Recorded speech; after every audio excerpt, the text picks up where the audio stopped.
So Becky and Bruce invite us to go see From Patmos filmed. Okay, written by our friend Justin Rizzo. We wrote it about 10 years ago. It's about John living on the Isle of Patmos, what we're studying here. And it's this incredible musical. If you've never been to the filming of a play, it is different than going to a play. And it is different, for one thing, is because it's long. Because between every scene, they stop and they reset things, and they move the cameras, and they fix the lights, and cut, and off we go again. And so a play that runs about 2 hours took about 4 hours to film. That was not clear to me when we went. It was so long that they actually served snacks in the middle, which was a lifesaver. We just all got out and we got some snacks and went back in and hunkered down. And it was cold and it was rainy outside, and I was tired when I got there. And there were points at which I just, it got to be a long evening, which is why the end of the play caught me so off guard. After filming 20 scenes, being in and out of the theater, being, having snacks and the whole bit, you're kind of done. And in the last scene, it underscored how John's life was so much not about tragedy, so much not about even a story, but it was about a man.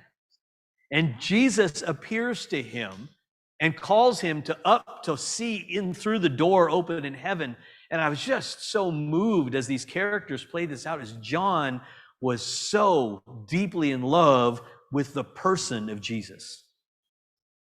The things that elicit the deepest heart responses for us are people.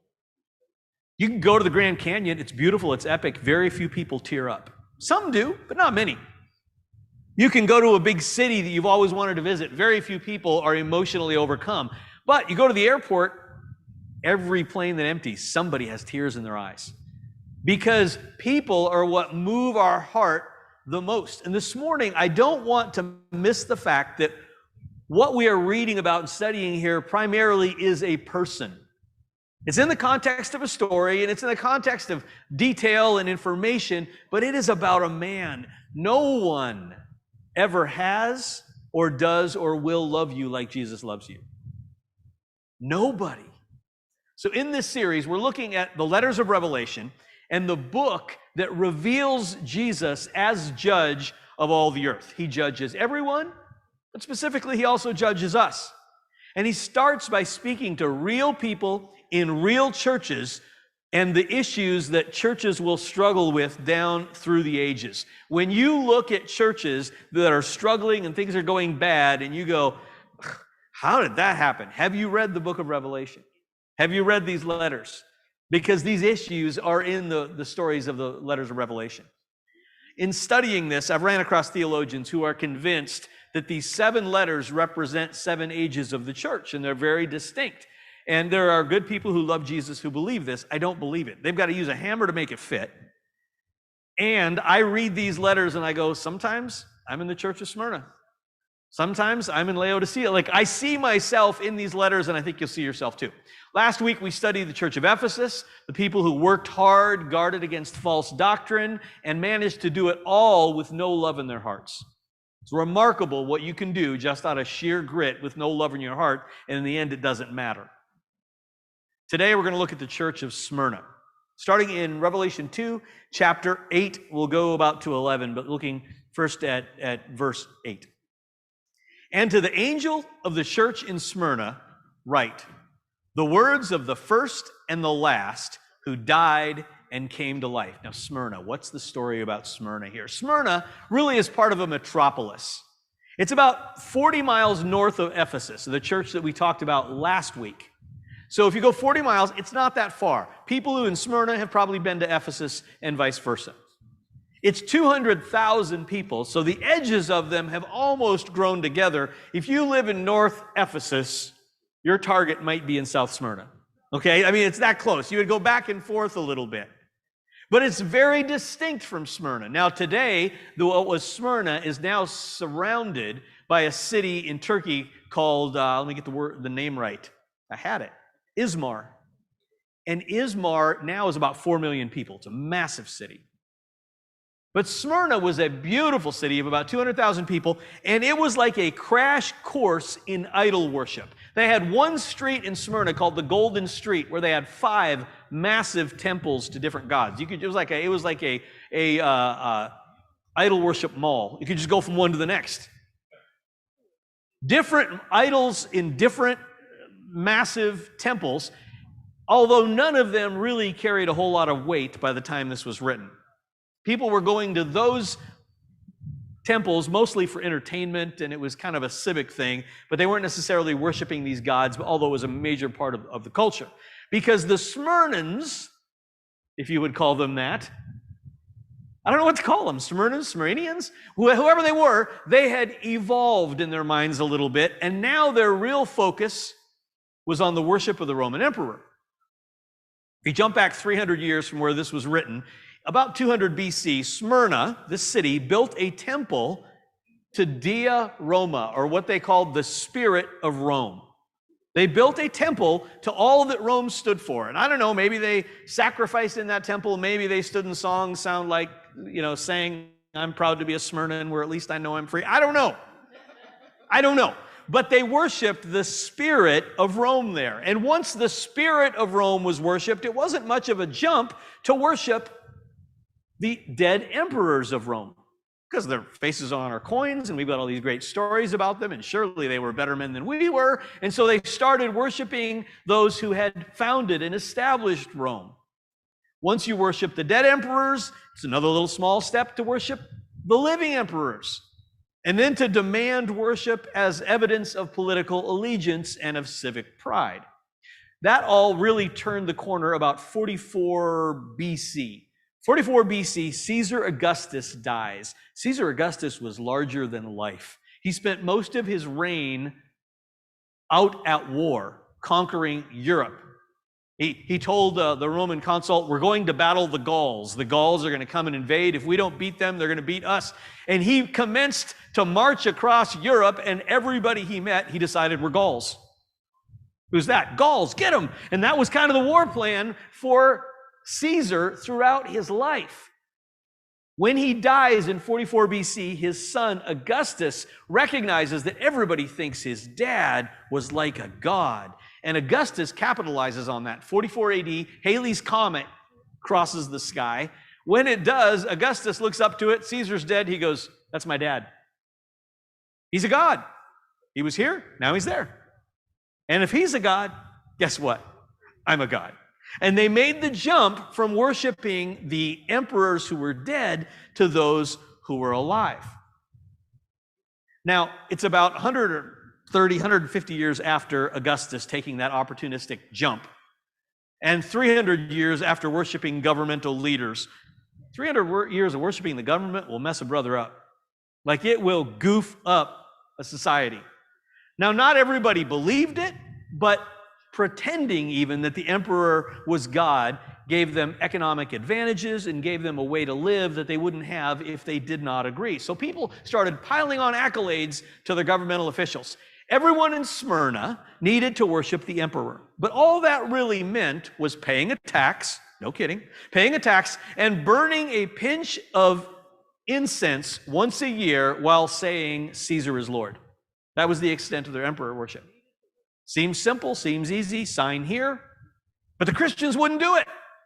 It's precisely what the Christians wouldn't do. And because they wouldn't endorse other false gods in the form of the emperor, they were persecuted. Of all of the false gods to come against Jesus, the god of politics seems like it might be the most problematic at times. And they had done it for 300 years. And I say that not being anti-politician. We're actually very interested in politics. We watch politics like some of you watch baseball. We yell at the screen, we throw things. Okay, I mean, like, we're kind of into that. But worship of it will lead you down a path you don't want to go. Most people in the culture would bow, but for those who did not bow, the assumption was there's something wrong with those people. And we'll get to what that meant in a minute. What else do we know about Smyrna? Phenomenal wealth in the city. The name of the city is related to the word myrrh. Gold, frankincense, myrrh. Myrrh was something that was both great and terrible in that it smelled wonderfully, but it was used essentially as a replacement for embalming fluid. It was beautiful, but it would mask the smell of death, and it brought a strange sense of beauty to tragedy. Now, myrrh was not just an export. That's how they made their money, but it was a needed thing for the church because tragedy was a part of life for Christians in Smyrna at the time of the writing of this letter. Because of the emperor worship, Christians were often persecuted to death. At the time of the writing of Revelation, John, again, is on Patmos, remember? And he's been sent there by the emperor Domitian. Domitian took this emperor worship thing to a whole nother level. Domitian had himself declared in the ruling body as God the Lord. He declared himself to be Lord of the earth, invincible. At one point, he insisted his name was Glory, or Holy, or Thou alone.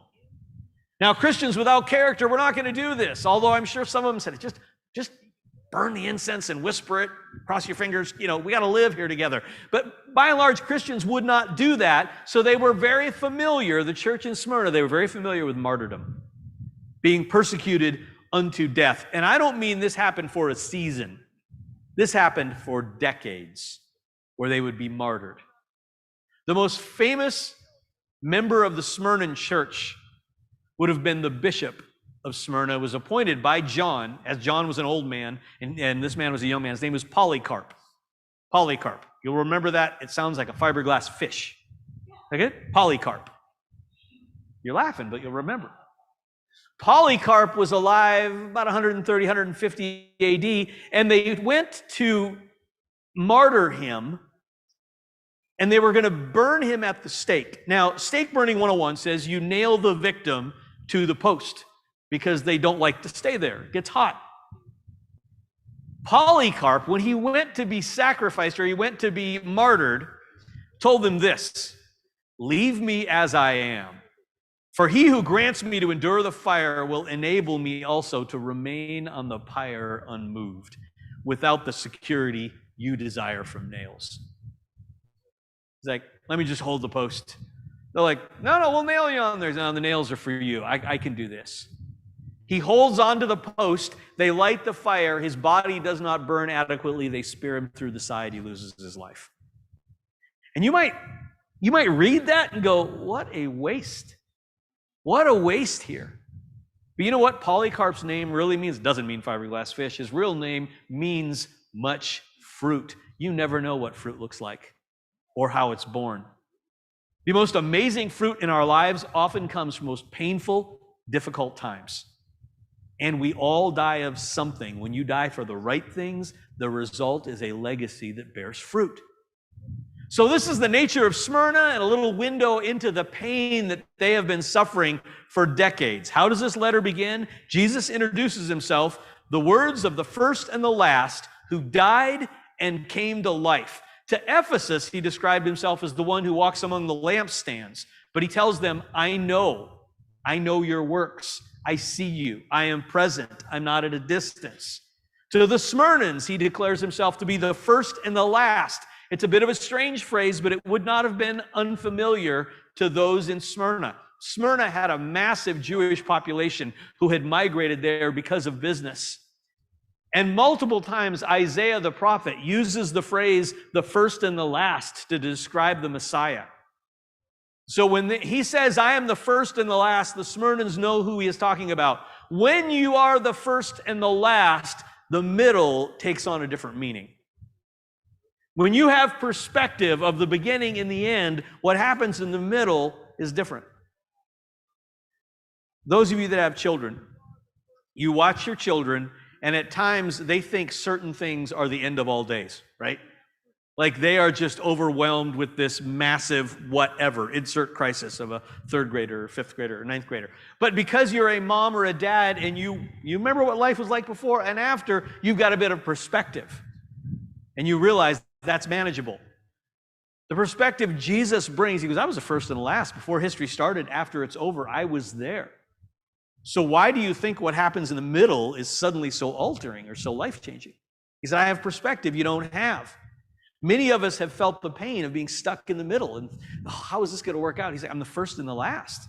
I see how this ends. I was dead and I came to life. He said, there are some of you who are dying for your faith. I kind of was the leader in that. I died for who I was. I came back to life. And he goes on in verse 9 to say, I know your tribulation and your poverty, but you are rich. Let's talk about that phrase, I know, for a minute. Is there anything more off-putting than somebody who comes up to you when you're going through it, who has not gone through it, and says, I know what it's like? You just want to slap them. No, you don't. You don't know what it's like. You can say you feel bad. You can say you're sorry. You can express sympathy. You can pray for me. You give me a gift card. I don't care. You can't say you know. And it's actually a little offensive.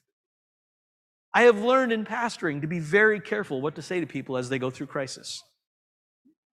Because if you become so familiar with it, and you haven't been there, that's hard. You can love them and you can minister to them, but don't say you know unless you know. And to all 7 churches of Revelation, he says, I know. I know what you're going through. I know where you're at, and I understand. He looks at us, he sees us, he loves us, and he says, I know. That thing that keeps you up at night, he knows. The thing that haunts you, if I don't know how this is going to work out, he knows. One of the most comical things about being a parent is your ability to see how things are going to go in advance, right? Your kids come up with this great new game, and you look at it and you go, that is insanely dangerous. We have to stop that game or just call ahead to the ER because something's getting, you know. And they don't always understand that you know, but you know. Jesus, throughout history, has looked at people and he's known. There's a story in Mark 10 where he's approached by a wealthy man who wants to know what it means to serve him. And before Jesus starts talking to the guy, he knows. He knows the guy has a sincere heart. He knows the guy is very vested in his wealth.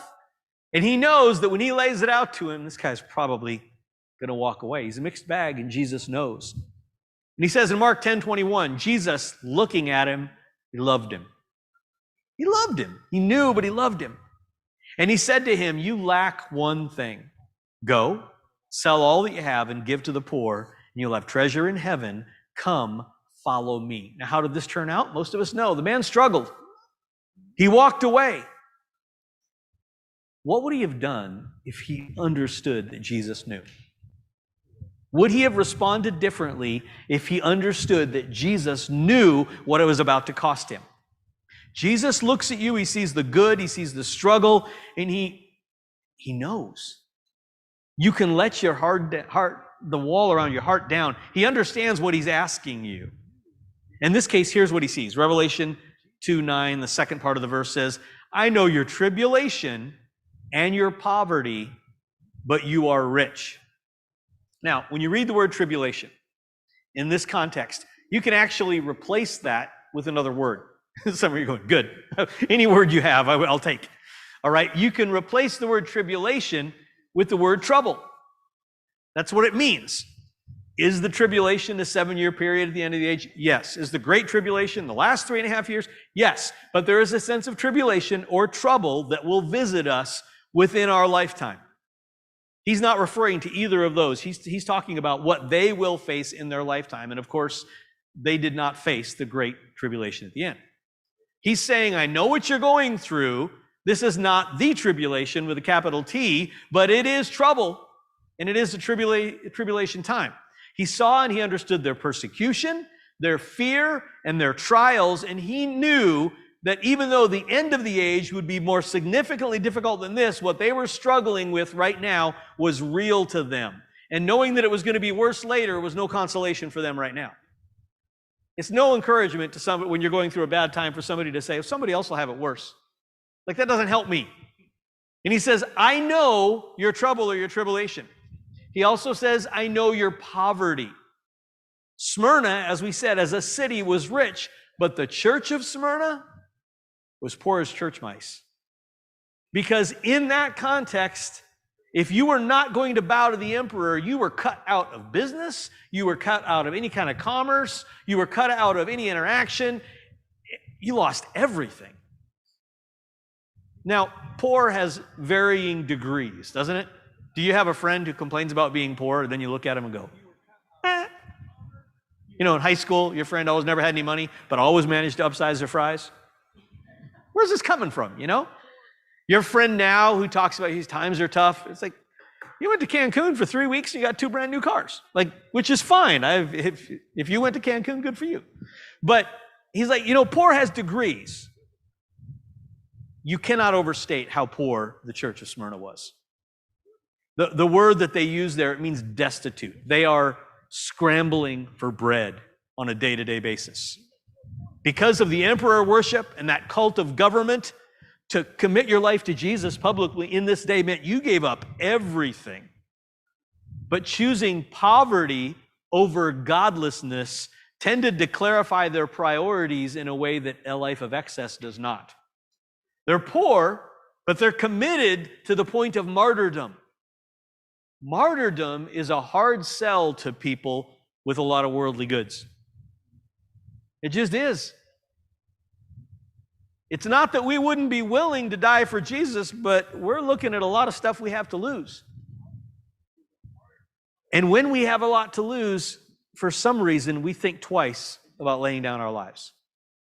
Heard a story about a hillbilly preacher who was approaching one of his hillbilly parishioners. A lot of hillbillies in this story. It's important for the story. And he was challenging this hillbilly parishioner's faith, and he said, Jim Bob, if you had $300, would you give $100 to the Lord? Jim Bob had never seen $300 in one spot in his life. But he said, Pastor, I believe I would do that. He said, okay, Jim Bob, if you had 3 horses, would you give 1 horse to the Lord so that I could ride to church? He said, oh, Pastor, if I had 3 horses, I believe I could give 1 to the Lord.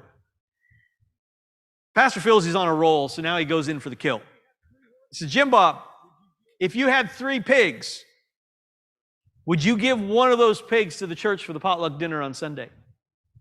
Jim Bob's eyes got real narrow. He said, now, preacher, you know I only got but 3 pigs. It's like it was no longer theoretical. It was real. And once it was real, this is not funny. As long as we're talking about money and horses and things we don't have, we think that, we would be faithful unto death until it's going to cost us something that we have. The church of Smyrna was able to embrace martyrdom in part because they lost it all on the front end. Now, let me let you in on a secret. If you haven't figured it out, we're going to lose it all on the back end. But it's all going to burn. We're going to lose it all. Jesus says to them, you are poor, but because of how you have positioned your heart and your willingness to lay down your lives, you're actually rich because you have figured out what matters, and it's something other than possessions. When you figure that out, you enter into a realm of wealth that you can't achieve any other way. Now, I love our country. I think the way that we govern is probably the best way to do it. I think it has offered the most freedom to the widest range of people, and we can work on it as we go, and it can get better, and it has gotten better, and it will get better. It's far from perfect. But America says, good for you, you can keep your stuff until you die. Jesus says you can lose everything in this lifetime, and you can have everything in eternity. The writer of Hebrews, he describes it almost in a jovial way. He says in Hebrews 10:34, you joyfully accepted the plundering of your property since you knew that you yourself had a better possession and an abiding one. So they came for everything you had, and it did not matter to you because you understood what you really had is on the other side. On the world scale, we are as a people affluent, but our affluence insulates us against nothing that really matters. Our walk with Jesus protects us from everything. In fact, it changes what we value so that we value what matters. For those of you who grew up without, you just didn't have much. It just wasn't there. You may never have more than your parents, but your kids do not need to grow up feeling poor because you can instill in them the values that the Lord gives us everything we need, here and there. If you came from a family of means or you have amassed much over your lifetime through hard work, none of that really is an indicator of what you're worth. Because you can be poor and be called rich by Jesus, and you can be rich and be called poor. In fact, in the next chapter, he talks to another church, and just like he told the Smyrnans, you're poor, but you're rich, he tells the church of Laodicea in chapter 3:17, I say to you, you say, I am rich, I have prospered, and I need nothing, not realizing that you're wretched, pitiable, poor, blind, and naked. You can be poor and be rich, and you can be rich and not realize that you're poor. How can those two groups be so wrong about something that seems so simple? Because people don't understand the difference between true riches and poverty. Your balance sheet is not indicative of your life's worth. It's just not. It tells you how much stuff you're responsible for. It tells you how big of a dumpster your kids are going to need at the end of your life. They're not going to keep all that stuff. They're just not. This letter tells them that if you know Jesus and you're willing to walk with him until the end, you are rich even when you're poor. Even in the midst of your own personal trouble or tribulation, you are rich because you have invested well in things that matter. Investments grow on three factors, okay? Your initial investment, how much you put in, the interest rate or the rate of return, and time. Just how long you leave it there. The higher the investment, the higher the rate of return, the longer you keep it there, the better off you are. 2 years ago, on a lark, I bought $5 worth of Bitcoin. It is now worth $81. No one is impressed with that story. Everybody says, why did you only buy $5? Because I had $5, okay? That's all I had. But looking back on it, wish I'd have gone 10. Okay, I wish I'd have borrowed money from you. I don't know. I wish I'd have been smart about it. So I got a mild return because I put in a mild investment. The rate's been great, and if over time, who knows what might happen here. But what are you investing in today that you wish you would have put more into at the end of your life? What are you really pouring into now that at the end of your life, you're like, man, I wish I'd have gone even more in. I wish I'd have put more than $5 in. In Matthew 6, Jesus is giving really good life advice. And he tells him in 6:19, do not lay up for yourself treasures on earth where moth and rust destroy and where thieves break in and steal. But lay up for yourself treasures in heaven where neither moth nor rust destroys and where thieves do not break in and steal, for where your treasure is, there your heart will be also. Saying, Randy, you say I can't have nice stuff? No, you can have the nicest stuff you can afford, but do not go big on what will rust if you have not gone big on what will last. Don't get consumed with stuff if you haven't invested in what will matter for eternity. And Jesus looks at them and he says, I know your trouble. I know your poverty. And he knew one more thing about them. He says, I know the slander of those who say they are Jews and are not, but are of the synagogue of Satan. What is he talking about there? History tells us that at this time there's a large community of Jews there drawn by the trade. However, these Jews who were critical of the church, he said, they are really not my people. And they have persecuted you greatly. He takes the time to assure them that while these people may be ethnic Jews, they really are not the people of God. Just because they have a sense of history doesn't mean that they have present-day equity with the Lord. They say they're Jews, and they are by blood, but they're not really honoring him. Now, Paul was a Jew of all Jews, greatly trained on the track towards stardom in the Jewish arena. But he even wrote in Philippians 3, verse 3, what would have been a wake-up call to these people. He said, for we are the circumcision, referring to Christians, who worship by the Spirit of God and glory in Christ Jesus and put no confidence in the flesh. He's like, we don't replace the Jewish people, but we're honestly honoring him in a way that he wants to be honored. It is possible for there to be people with great religious fervor and great religious heritage who have actually switched sides and are serving the enemy. And he tells them that he knows this, and he sees their trouble and their poverty and the abuse that they are taking at the religious people of the day. And it'd be great if he revealed the plan of how he's going to rescue them, wouldn't it? Wouldn't it be great now for the Mission Impossible helicopter to lower and him to tell them how you're going to get out of all this? But in Revelation 2:10, he starts out, do not fear what you are about to suffer. Behold, the devil is about to throw some of you into prison that you may be tested, and for 10 days you will have great tribulation, or have tribulation. I was reading this last night, just every Saturday night before I call it a night, I just sit down, I read over the text again, and I read that verse, and it left off the page at me, do not fear what you are about to suffer. Guess what, Smyrna? Guess what, the bridge? Guess what, the church through history? You're going to suffer. It may be at the hands of rulers.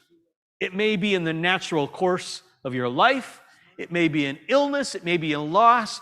But at some point, you are going to suffer. That is not a variable in this equation. But at the front end, he says, do not fear. Okay? That thing that you're facing, do not fear. Because you can suffer or you can fear it and still suffer. And a life of fear will cripple you. He says, guys, do not fear what you are about to suffer. You're going to be thrown into prison, some of you. You're going to be tested, and you'll have tribulation. You can almost hear the Smyrna ladies group that meets on Thursday afternoon. Did he say suffer? The men's group in the foyer asking, did I hear? He didn't. When he said prison, that was an analogy, wasn't it? No, this is a prophetic foretelling of what is coming to this church. And it is also a principle for us to live by, that it is a false gospel that assures people that they won't suffer and that everything is always going to be perfect. Or what that leads them to is when they do suffer, they wonder if it was worth it.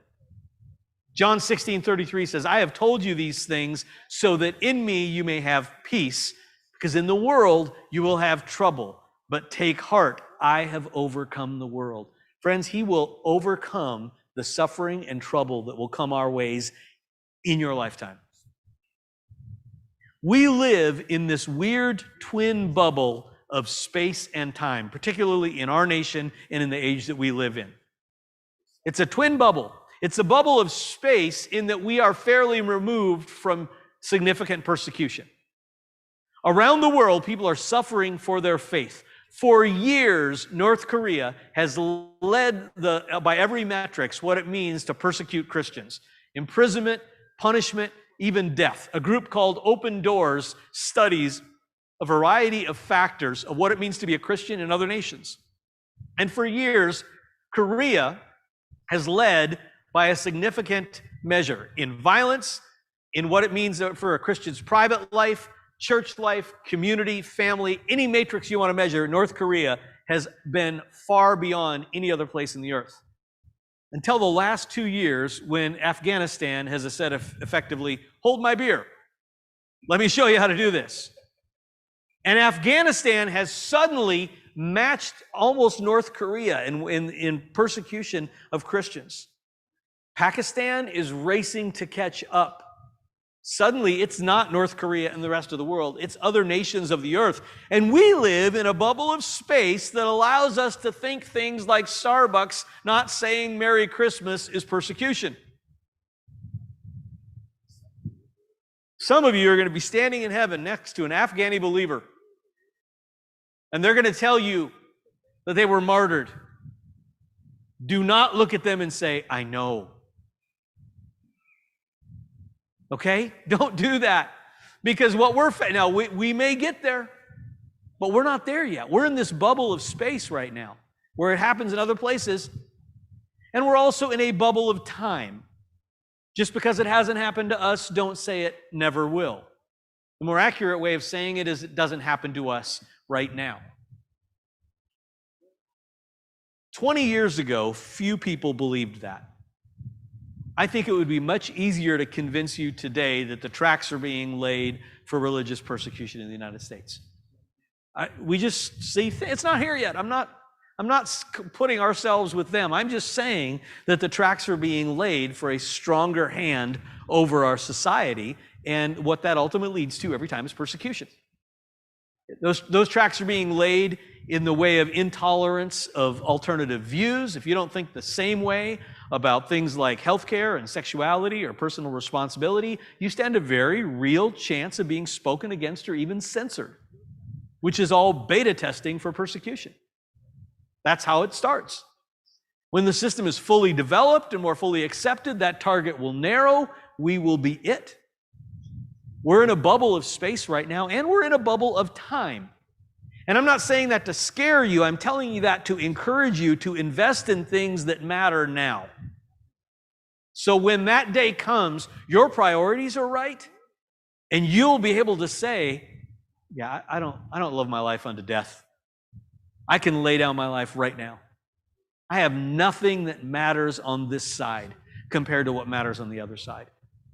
He says, Smyrnans, let me tell you something. You are poor, but you're rich. You don't have much. It's cost you everything, but you are wealthy.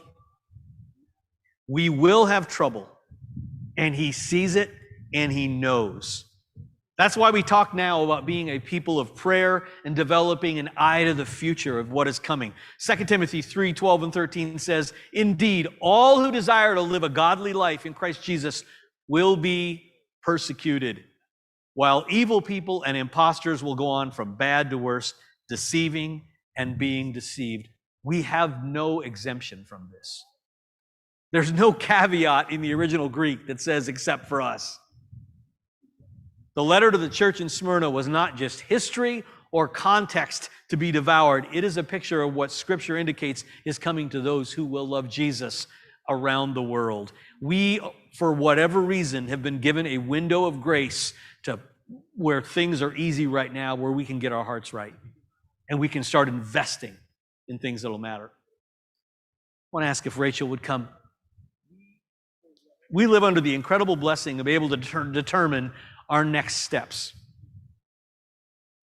There are times to come when people will suffer a great disaster and will deny Jesus. That's the danger. That's the real thing. Revelation 2:10 and 11, he closes to the Smyrnans with these words, be faithful unto death, and I will give you the crown of life. He who has an ear, let him hear. Remember, we talked about that word hear and how it ties to do. If you get this, do it. What the Spirit says to the churches. The one who conquers will not be hurt by the second death. By the grace of God, we are offered life that lasts forever and endures. Stand with me for a moment. I want to take just a minute here, go back into worship, and ponder that man who knows. Think about that Jesus who can see everything you're going through and will go through, and can legitimately say with equity, I have been there. I understand. You can trust me with your future. You can trust me with your possessions. You can trust me with your life. Because if you can get over this and press through, I've got all eternity with you. Let's worship for a moment. Oh, Jesus, the name above every name. Jesus, the name above